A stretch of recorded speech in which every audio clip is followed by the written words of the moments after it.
अस्सलाम वालेकुम, it's me सबा शेख। तो बात करेंगे उन लोगों की जो कि अकेले रहते हैं, बात करेंगे उन लोगों की जो कि किसी भी वजह से, अपने घर को चलाने की वजह से, अपने खर्चे उठाने की वजह से, रिस्क की वजह से एक जगह से दूसरी जगह आते हैं, वहाँ घर लेते हैं, वहाँ रहते हैं और फिर इस उम्मीद के साथ रहते हैं कि वो जिस जगह पर काम कर रहे हैं उस जगह पर वो तरक्की कर सकेंगे। लेकिन सोचने और समझने वाली बात ये है कि क्या ये मुआशरा ख़वातीन को उस तरह तरक्की करने की इजाज़त देता है जिस तरह से वो चाहती हैं? अच्छा, अगर जवाब आएगा तो बहुत सारे लोग यही कहेंगे बिल्कुल, और हाँ, हमारा मुआशरा बुरा नहीं है। लेकिन कुछ केसेस ऐसे होते हैं जिनको सुनने के बाद, जिनके वाक़यात देखने के बाद दिल दहल जाता है। जो वाक़या मैं आपके साथ में डिस्कस करने जा रही हूँ ये कोई मामूली वाक़या नहीं है और ये पहला वाक़या भी नहीं है। लेकिन जिस तरीके से इन खातून की लाश फ्लैट में मिली, जिस तरह से ये वाक़या रिपोर्ट हुआ, और इससे पहले हमने देखा कि कई सारे ऐसे मीडिया के लोग हैं जिनके साथ इस तरह से ये वाक़या रोनुमा होता है, ये वाक़यात रिपोर्ट होते हैं। तो क्या वजूहात हैं कि यही मीडिया के लोग, चाहे वो एक्टर हों, चाहे वो सिंगर हों, चाहे वो किसी भी मीडिया के शोबे से ताल्लुक़ रखते हों, मीडिया में वो कुछ भी करते हों, लेकिन उनके साथ समटाइम्स ऐसे ही वाक़यात होते हैं। हमने देखा इससे पहले आयशा खान, उनके हवाले से भी ये खबरें सामने आई, बहुत सारे लोगों ने बहुत सारी स्पेकुलेशन की, फिर ये पता चला कि वो अपनी मर्ज़ी से इस तरह से रहती थी। हर किसी की मर्ज़ी है, हर किसी को फ्रीडम है कि वो जैसे चाहे रहे, वो अकेले रहे, वो अपने फैमिली के साथ रहे, वो जो करना चाहे वो कर सकता है। लेकिन इस माशरे में, इस मुल्क में, इस शहर में जो लोग रहते हैं उनकी देखभाल करने की भी ज़िम्मेदारी होती है। एक इम्पैक्ट होता है जो कि उस पूरे इलाके में पड़ता है कि वहाँ पर कौन कौन से लोग रहते हैं। तो मैं बात कर रही हूँ हुमैरा की, जिनकी लाश मिली उनके फ्लैट से, और जिस हालत में उनकी लाश मिली और उसके बाद जो जो स्पेकुलेशन हुई, जो जो खबरें सामने आई, तो उसमें सबसे पहले तो जिक्र कर लेते हैं कि उनके हवाले से पता क्या चला। पता ये चला कि वो 7 साल पहले जो है वो यहाँ इस फ्लैट में आई थी। फिर पता ये चला कि उन्होंने अपने घर का किराया जो है पिछले 1 साल से नहीं दिया था। तो सोचें, एक ऐसी खातून, एक ऐसी लड़की जिसने अपने फ्लैट का किराया 1 साल से नहीं दिया था, तो उसके पीछे कितनी जिम्मेदारी होगी, उसके पीछे कितना बर्डन होगा। इस पर भी बात करेंगे कि जो लोग बैचलर्स रहते हैं उनके हवाले से कुछ कवानीन बनाने चाहिए या नहीं बनाने चाहिए। इस पर भी बात करेंगे कि उनके साथ हालात और वाक़यात क्या थे, और आगे आने वाले दिनों में जब ऑटोप्सी हो जाएगी, जब बहुत सारी चीज़ें क्लियर हो जाएंगी, तो ये बात भी पता चलेगी कि हुआ क्या था, क्योंकि अभी तक कुछ क्लियर नहीं है जब तक उनके सैंपल्स नहीं आ जाते कि उनकी मौत जो है वो किस वजह से हुई। लेकिन जो खबरें हैं, जो ज़राए हैं, जो हमें बताते हैं, उनके जो महल्लेदार हैं, जिनके हवाले से बातें सामने आई, तो उनका यही कहना है कि वो अक्सर औकात शूटिंग के लिए बाहर भी होती थी और 2-2, 3-3 महीने तक कभी कभी वो होती भी नहीं थी। तो लोगों ने नोटिस नहीं किया कि वो उनके घर में कौन आता है, कौन जाता है, वो घर में है या नहीं है, घर में आमदोरफ्त हो रही है या नहीं हो रही है, घर बहुत दिनों से खुला नहीं है, दरवाज़ा खुला नहीं है। एनी हाउ, जब उनके जो लैंडलॉर्ड्स थे, यानी उनके जो मालिक मकान थे, उन्होंने जब उनसे ये कहा कि आप रेंट पे करें, तो वो रेंट पे नहीं कर सकें और लगभग 1 साल गुजर गया, वो ये रेंट पे नहीं कर सकें। और उसके बाद फिर उन्होंने बाकायदा तौर पर अदालत का दरवाज़ा खटखटाया, और उसके बाद फिर उन्होंने, जब बैलेफ वहाँ पर पहुँचे, पुलिस वहाँ पर पहुँची, तो अकब का दरवाज़ा भी बंद था, सामने वाला जो दरवाज़ा था वो भी बंद था। और फिर उसके बाद वो दरवाज़ा तोड़ के जब लोग अंदर गए तो फिर एक खातून की लाश मिली। कुछ कहना कबल वक्त था कि ये लाश किसकी है, शनाख्त नहीं हो पा रहा था। वहाँ साइट पर उनका एक मोबाइल फ़ोन था, तो फिर मुबैना तौर पर यही खबरें सामने आई कि जी ये जो खातून है वो हुमैरा ही हैं। और अब फिर बाद में जो है इस तरह की खबरें सामने आई कि खातून की लाश मिली जो कि हुमैरा हैं, एक्ट्रेस हैं और बहुत टाइम से जो है इस इंडस्ट्री में स्ट्रगल कर रही हैं। 2 अदर ड्रामास भी थे जिसमें उन्होंने काम किया, एक निजी चैनल का जो टॉक शो था, एक पूरा एक शो था, वहाँ पर भी उन्होंने काम किया और इन भी रहती थी। लेकिन अपने इंस्टाग्राम पर वो 2024 के बाद से एक्टिव नहीं थी, उनका जो फेसबुक है वो भी उतना ज़्यादा एक्टिव नहीं था। सवाल ये पैदा होता है कि उनकी निजी ज़िंदगी में जो भी मामलात थे वो होंगे, लेकिन जब हम बैचलर्स की बात करते हैं, इनफैक्ट मैं अपने मॉर्निंग शो पर भी इस हवाले से बहुत ज़्यादा बात कर चुकी हूँ, इस हवाले से बहुत ज़्यादा एम्फेसाइज़ कर चुकी हूँ कि जो लोग भी बैचलर्स रहते हैं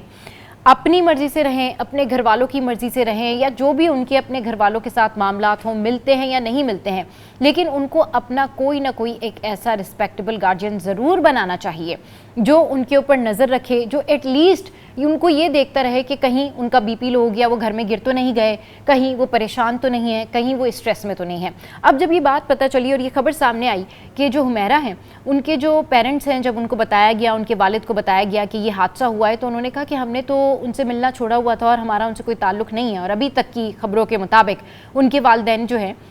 उनके जो वालिद साहब हैं, उन्होंने लाश लेने से भी, जो बॉडी है वो लेने से भी इनकार कर दिया है। ये बड़े अफसोसनाक वाक़यात होते हैं। हम उनकी निजी ज़िंदगी पे कोई कमेंट नहीं करेंगे, वी डोंट नो कि उनके वालिद साहब से उनके क्या प्रॉब्लम है या व्हाटएवर, लेकिन एक ओवरऑल इस वाक़े के बाद इस बात पर ज़रूर बात करेंगे कि जितने भी लोग बैचलर रहते हैं, फ्लैट्स में रहते हैं, घरों में रहते हैं, आप लोगों को बहुत ध्यान से रहने की ज़रूरत है। आप लोग अपने पड़ोसियों पर ध्यान रखें, अपने उन रिश्तेदारों पर, अपने उन दोस्तों के ऊपर ध्यान रखें जो बहुत शुगर कोटेड होते हैं। मेरा जो मॉर्निंग शो है सिटी 21 पे, जिसके ऊपर मैंने बहुत ज़्यादा इस हवाले से भी बात की है कि जो लोग भी बैचलर होते हैं, जिनको भी ये घर दिए जाते हैं, जो उनके लैंडलॉर्ड्स होते हैं, एटलीस्ट वो जब किसी भी किस्म की ज़मानत रखवाते हैं, कोई एक विटनेस रखते हैं, उसके अलावा किसी न किसी फैमिली मेम्बर्स को ज़रूर कॉन्टैक्ट किया करें। नॉट फॉर दी सेक कि उनको जो रहने वाला बंदा है, जो बैचलर शख्स है, उससे कोई प्रॉब्लम है, बट जो सिक्योरिटी है उसके हवाले से ज़रूर ध्यान रखना चाहिए कि जिस बिल्डिंग में भी जितने बैचलर्स रह रहे हों, लड़कियां हों, लड़के हों, व्हाटएवर, उनका कोई ना कोई ऐसा गार्जियन होना चाहिए, कोई ना कोई उनके लिए ऐसा सिस्टम होना चाहिए कि उनकी प्रोटेक्शन हो। अगर उनको घर में कुछ हो जाए तो पता चल सके, कोई ना कोई उनके साथ जो है वो इस तरह का इमरजेंसी अलार्म होना चाहिए। उन लोगों को ये पता होना चाहिए कि वो जब घर में होते हैं तो उनके पीछे से उनके घर की चाबियाँ तो नहीं बनी हुई हैं। उन लोगों को ये पता होना चाहिए कि उनके पड़ोसी कैसे हैं। उन लोगों को ये पता होना चाहिए कि उनका मुस्तकिल किसी से राब्ता है या नहीं है। आप सोचें कि कोई भी शख्स अगर अपने घर में मौजूद है और उसको कुछ हो जाता है और उसको राब्ता करने वाला कोई नहीं होता, तो कितनी बड़ी ये ज़्यादती है उस शख्स के साथ भी, कितनी बड़ी ज़्यादती है इस एनवायरनमेंट के साथ भी कि यहाँ पर इस तरह के वाक़यात होते हैं। हम लोग तो बड़े अच्छे लोग हैं, हम लोग तो बड़े अच्छे फैमिली सिस्टम के लोग हैं, हम लोग तो बड़े इखलाक वाले लोग हैं, हम लोग तो अगर हमारे शहर में कोई कमाने खाने के लिए आता है तो उसकी हेल्प करते हैं।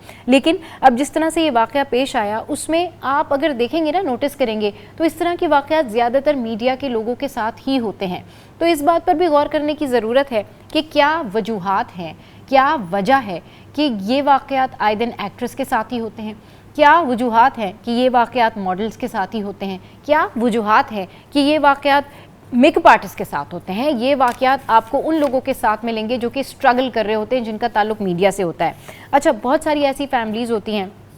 जो कि लड़कियों को, बच्चों को, लड़कों को अलाउ नहीं करती कि वो मीडिया में आएँ, या उनके कोई ना कोई रिजर्वेशंस होते हैं। वो भी, उनसे भी मेरी गुजारिश है कि आपके बच्चे अगर आपकी मर्ज़ी के ख़िलाफ़ भी काम करते हैं या आपकी मर्ज़ी के मुताबिक भी काम करते हैं, दोनों ही सूरतों में खुदारा अपने बच्चों का ध्यान रखें। आप अपने बच्चों से नाराज़ हों या व्हाटएवर द केस, आपका जो भी रीज़न हो, कम से कम अगर आप नहीं मिलते भी हैं तो किसी न किसी एक शख्स को, किसी न किसी एक इंसान को इस तरह से उनको गाइड करने के लिए रखें कि उनके बारे में पता चल सके। आपका कोई पड़ोसी या तो बहुत अच्छा हो, बहुत ट्रस्टवर्दी हो, उस पर ट्रस्ट करें, वरना समटाइम्स ये तो चलें एक वाक़या है, हम इस वाक़े को रिलेट करके अवेयरनेस क्रिएट कर सकते हैं, हम किसी के ऊपर क्रिटिसाइज़ नहीं कर सकते, लेकिन इस वाक़े से सबक सीखने की ज़रूरत है कि जितने भी लोग इन बैचलर्स को रेंट पे घर देते हैं वो बहुत देखभाल के दें, उनकी प्रोटेक्शन के लिए उनके वालिदैन से, उनके गार्जियन से, उनके किसी भी ऐसे गाइडर से बात करें ताकि जब वो फ़ोन ना उठाएं, ताकि जब किसी की कॉल पिक ना हो तो कोई किसी ऐसे शख्स से रब्ता कर सके जो उनको जानता हो, जो ट्रूली उनके साथ हो और जिसके ऊपर ट्रस्ट हो, जिसके पास समहाउ उनके घर की चाबी भी हो सकती है, या फिर उनके घर में इस तरह का कैमरा सिस्टम हो एटलीस्ट एंट्रेंस पे कि ये पता चल सके कि कोई घर में मौजूद है या नहीं है, या इस कैमरा सिस्टम को कम से कम इन बैचलर्स के लिए ज़रूर फ़ाल किया जाए जहाँ से वो एंटर होते हैं, मेन गेट से जहाँ से एंटर होते हैं। घरों में कुछ ना किया जाए, सबकी प्राइवेसी होती है, लेकिन एटलीस्ट इनका ख्याल रखने के लिए जिस जगह भी ये बैचलर्स होते हैं, जो बिल्डिंग में लोग रहते हैं, वो भी ख्याल रखें इनका अपने बच्चों की तरह, और जो सराउंडिंग्स है वो भी इनका ख्याल रखें, क्योंकि आपके घर में भी तो बच्चे होते हैं, आपके घर में भी तो लोग काम पे जाते हैं, आपकी बेटियाँ भी जाती हैं, आपके बच्चे भी जाते हैं। तो अगर किसी का ख्याल रख लिया जाए تھوڑا سا دھیان رکھ لیا جائے کہ کوئی 4 دن سے کسی کے گھر پہ تالا ہے، کسی کے گھر پہ کوئی آواز نہیں ہے، تو یہ تو پڑوسیوں کے حقوق بھی ہوتے ہیں کہ ضرور جو ہے وہ بتایا جائے، رپورٹ کیا جائے اور ایک دوسرے کا ساتھ دیں. ایک دوسرے کا ساتھ دیں گے تو معاملات آگے بڑھیں گے. اور بیچلرز کے لیے ضرور کوئی نہ کوئی لا ہونا چاہیے. بیچلرز کے لیے ضرور کوئی نہ کوئی اس طرح کی سگنیفیکنس ہونی چاہیے کہ جب وہ رینٹ پہ گھر لیں، وہ کہیں پر بھی رہیں، وہ بے شک آزادی کے ساتھ اکیلے رہنا چاہتے ہیں اکیلے رہیں، لیکن ان کے رائٹس ہونے چاہیے، ان کی پروٹیکشن ہونی چاہیے، ان کے بارے میں پتہ ہونا چاہیے کہ یہ اکیلے ہیں، ان کو ہیلپ کی ضرورت پڑ سکتی ہے، ان کو مدد کی ضرورت پڑ سکتی ہے. یہ جو واقعہ آج میں نے آپ کے ساتھ میں شیئر کیا اور اس حوالے سے ابھی آگے خبریں آتی جائیں گی، تو اس واقعے پر نظر ثانی کرنے کی ضرورت ہے. ایک دوسرے کی مدد کریں، اس حوالے سے کوئی لا ترتیب دیں، جو متعلقہ حکام ہیں اس حوالے سے انویسٹیگیٹ کریں اور یہ دیکھیں کہ محلوں میں، گلیوں میں یا کن کن جگہوں پر کون کون لوگ کس طرح سے رہتے ہیں، تو اس سے ان حادثات سے بچا جا سکتا ہے. اور یہ جو صرف میڈیا فٹرنیٹی ہے نا، یہ جو میڈیا کے لوگ ہیں، صرف انہی کے ساتھ یہ واقعات ہوتے ہیں، کیوں ہوتے ہیں، اس کے اوپر بھی نظر ثانی کرنے کی ضرورت ہے، نظر ثانی کرنے کی ضرورت ہے. What do you think on that کہ ایسے واقعات کیوں ہوتے ہیں؟ کیا واقعی لوگوں کو اکیلے رہنا چاہیے بنا پروٹیکشن کے، بنا کسی سے رابطہ رکھے، یا پھر لوگوں کو کس طریقے سے اپنی زندگی جو ہے وہ گزارنے کا حق حاصل ہے؟ اپارٹ فرام دیٹ میں لاسٹ میں پھر یہی کہوں گی کہ ہر کوئی اپنی مرضی سے زندگی گزار سکتا ہے، وہ اکیلے رہنا چاہے رہ سکتا ہے، لیکن اس کی پروٹیکشن کے لیے ضرور اقدامات کرنے چاہیے. آج کے ولاگ سے فی الحال اتنا ہی. آج کے ولاگ پہ آپ جو بھی کامنٹ کرنا چاہیں ضرور کیجیے اور بتائیے کہ آپ کی کیا رائے ہے. What do you think on that کہ کیا پاسبل چیزیں ہو سکتی ہیں جو لوگ اپنی پروٹیکشن کے لیے کر سکتے ہیں. Thank you very much.